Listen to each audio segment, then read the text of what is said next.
Welcome to the Yoga for You studio. Today we're going to be focused on our hips. So we're going to spend about 10 minutes opening up the hips and making them feel a little bit more fluid, a little bit more, some flexibility, some strength involved. But our hips are some of the most powerful big muscles in our body and bones in our body. And it's so important for us to take care of our hips. If you are experiencing tiredness and achiness after a long day, you can do this, or first thing in the morning, you can add this in. Just remember to listen to the energy that you have. So maybe taking it a little slower if the evening, if you're slowing things down, or maybe taking it a little bit faster, or maybe adding some dynamic movement, which I'll show you a couple things that you can do for your practice. So 10 minutes of self-care for your hips. And we're gonna jump right into it. So we're gonna come to the mat. And I want you to start out by setting intention. So coming to the mat, bringing the knees underneath, just a nice opening hero position. Okay, so working into our quads here. And then this is just gonna help, everything is connected. So our knees, our hips. So go ahead and bring your hands to the tops of your thighs and close down the eyes. And just take a few moments, a few breaths to just settle in. Turn the attention inward and breathe. Breathing in through the nose. Breathing out through the mouth. Any intention that you'd like to set for your today. Maybe one of strength, maybe one of let go, of release, of ease, or balance for the body. Breathing in through your nose, breathing out through your mouth. One more time. Inhaling long, feeling up the chest cavity, let it rise into the shoulders, and then exhale. Release it slowly and controlled all the way out. You can open up the eyes or you can keep them closed, your choice. We're gonna come into our downward dog to start off with. So hands are gonna be at the top of the mat. You're gonna tuck your toes like you're in a tabletop position and you're gonna press the hips back. Now it may be that your knees are super bent and you're just not feeling it yet. Go ahead and just walk out that dog. Let the nervous system catch up and just slow down. Start to feel relaxed, start to open up. So you, like I was saying, you can make this more dynamic, or you can just, maybe you're ready to go ahead and come into that stillness.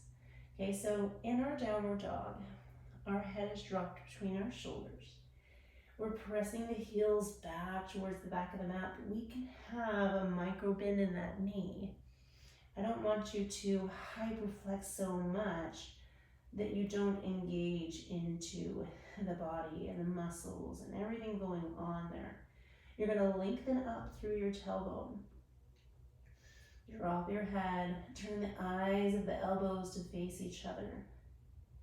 And maybe even, once again, come back to that walk the dog. Take an inhale as you exhale, press the heel back. And then switching sides. Inhale, exhale, press the right heel back. One more time each side.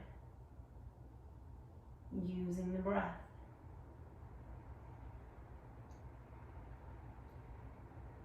All right, from our downward dog, we're gonna go ahead and we're gonna come into our up dog. So I want you to just drop your hips through. So this is our up dog. Now you can have your knees lifted as you want to, make it more dynamic, or you can rest more into that sphinx pose if you're just not feeling it or your energy's a little bit slower. So we're gonna, ultimately, we're opening up that back body, we're engaging that back body, sorry, to open the front body. So take your hands, you can even make this a baby cobra if you want, but you're opening up those thighs, releasing those thighs. So in turn, we're engaging in the back body, but we're also releasing that front body. Especially if we sit a lot and we're a lot in forward flexion, we're doing the reverse here.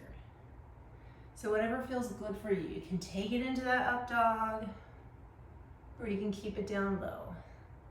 You can also make it more dynamic by tucking onto the toes, shifting back into your downward dog, and taking a flow through. So maybe you keep pressing back and forward, opening up the body.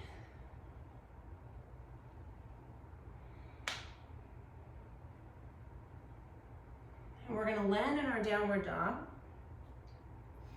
And from our downward dog, I want you to reach the right heel to the sky and then open up the hip. Now, alternately, you can do this on the knee. And we're just gonna round and make big circles with the hips. So if you're up in your three-legged dog, you're opening up into that hip. And then we're gonna drive that foot forward to the outside of the right hand and then go ahead and drop that back knee. We're coming into our lizard lunge here. So lots of options in our lizard lunge. You can keep it here and just allow that hip flexor area to just really open up, maybe even into that back or that outer hip over here on the right side. You can bring the block to the front of the mat. You can take it up a little bit this way, or you can take it down. So option to stay here in your lizard lunge. Or I'm going to show you another option to really open up those quad muscles. So you can take your strap, if you have a strap or a belt or a scarf or a sock, and take it and place it around the foot. Make a loop around the foot and then bring that strap up. Now, I'm going to get a nice little opener for the arms here as well. Or you can just make that lower and just drape it across the shoulder if you want. So we're really opening up into that hip flexor region now, that upper thigh region, the quad muscles. Now I'm letting my right knee fall out to the side, but my foot and my toe is tracing with my knee. And then I'm making sure to stay nice and stable in my left hand. I'm tenting those fingers, keeping them engaged so that I don't just fall into that shoulder and that elbow. Go ahead and release. Take that off the foot. And we're just gonna step all the way forward to the top of our mat into our yogi squat. All right, so a couple things you can do here. You can keep this yogi squat, always breathing. Breathing in, breathing out. Your yogi squat might be a little bit more where your heels are up, and that's okay. Grab a block, grab a stack of books, grab a table, a chair, whatever you want. You can stay here, or you can make this a little bit more dynamic. You can press each knee tracing towards the toe, forward to the top of your mat, open it up a little bit. Maybe you can create a little bit more space by working into the hips. And then try your yogi squat.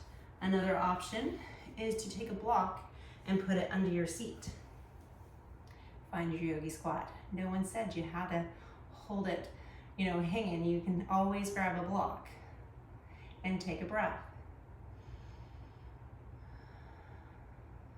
Okay, let's go ahead and remove that block, and we're gonna come back to our downward dog.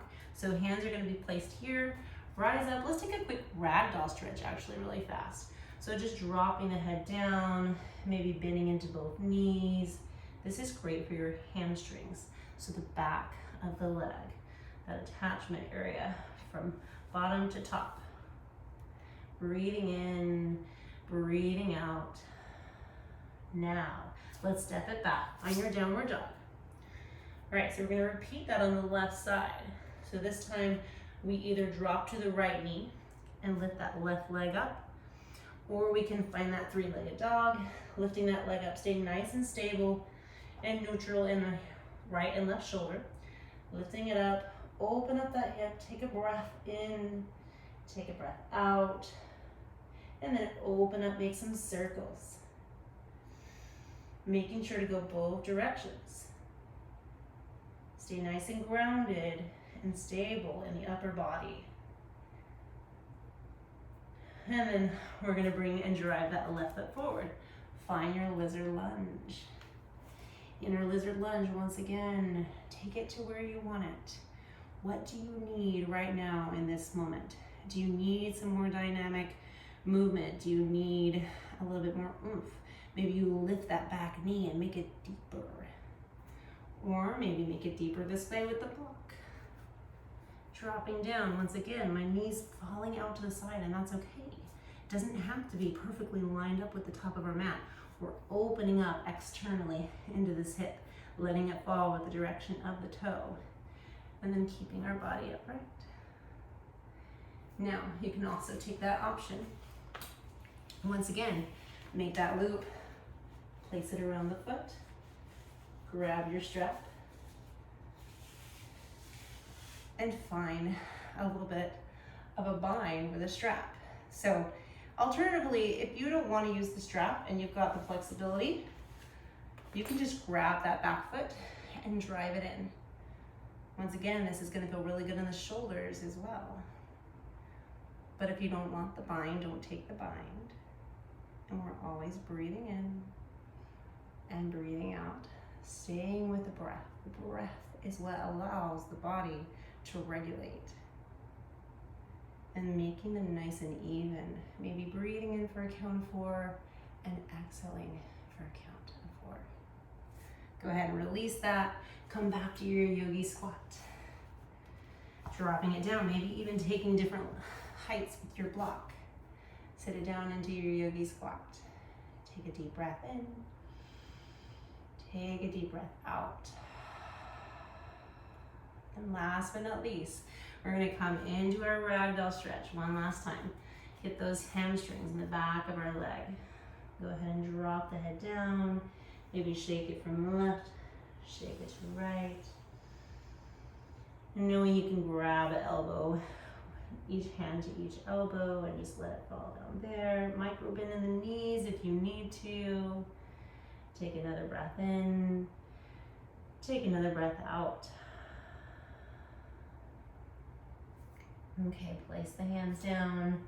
Step back, come down to the knees. Take a breath in and take a breath out. So quick little hip opener sequence for you today. I hope that you enjoy. Leave a comment. Share below what you liked, what you'd like to see, if there's something else that you'd like to see, and I hope you have a beautiful day.